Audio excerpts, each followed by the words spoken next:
Oral tradition played a vital role in the spread of Christianity, the process of passing on information by word of mouth. But you might be thinking, I can't remember what I ate for breakfast this morning, let alone years ago. There's no way anyone would have remembered Jesus' life and teachings in detail, particularly 30 years after he died. Fair point. But consider this. Our world is very different from the world that Jesus and his disciples lived in. In our digital world, we don't exercise any of the mental muscles that they would have had because our devices remember for us. My dad even has to check his phone contacts just for his own number. Now, he is old. Hey! But how many numbers do you know? Do you even know your own?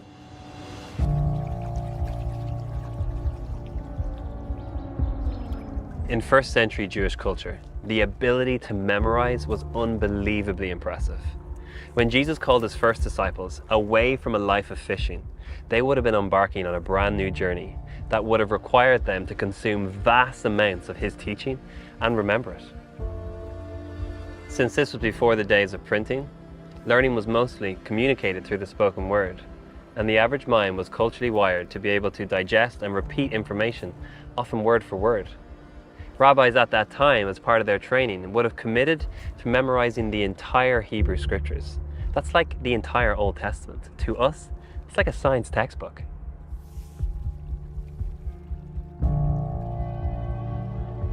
When it comes to the Bible, many of us have different experiences, and some of us might be a little bit confused, because some think that it's just a massive big book, but actually the Latin word for Bible means biblia, which is a collection of books, because the Bible's made up of letters and stories and narratives, and it's documenting actual history that they could pass on to future generations. You can see that in the way that Luke writes his letter to someone named Theophilus. He writes his letter and he starts with this. Many people have set out to write accounts about the events that have been fulfilled among us. They use the eyewitness reports circulating among us from the early disciples. Having carefully investigated everything from the beginning, I also have decided to write a careful account for you so that you can be certain of the truth of everything you were taught.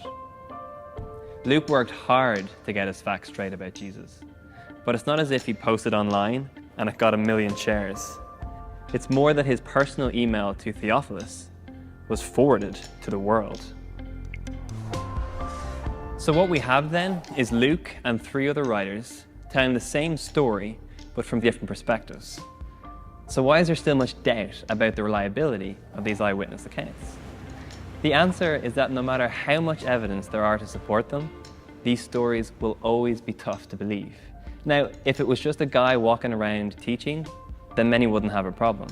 The problem is that these stories are full of the supernatural, miracles. But what makes these stories hard to believe is also the very thing that makes them worth believing. Miracles are always tough to prove because they go beyond our understanding of how the world works. But what I want to suggest is that if we apply the principles and practices of historians, there's a good case for accepting that Jesus performed miracles.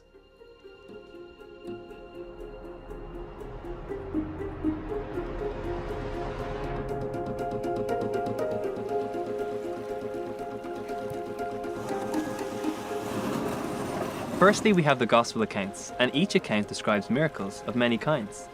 There are blind people regaining sight, dead people being raised, demons being driven out, and raging storms being instantly stilled.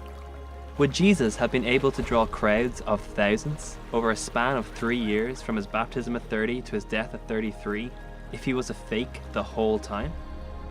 And secondly, no one ever actually denied that he performed the miracles. Now, it's no surprise that those who loved and supported him would acknowledge what he did, but what is surprising is that the religious leaders who wanted him dead acknowledged them too. They never questioned his miraculous abilities. What they questioned was the source of his power. They accused him of being evil. And finally, we must ask the question, why is Jesus, an obscure Jewish teacher, the most historically verifiable person in history?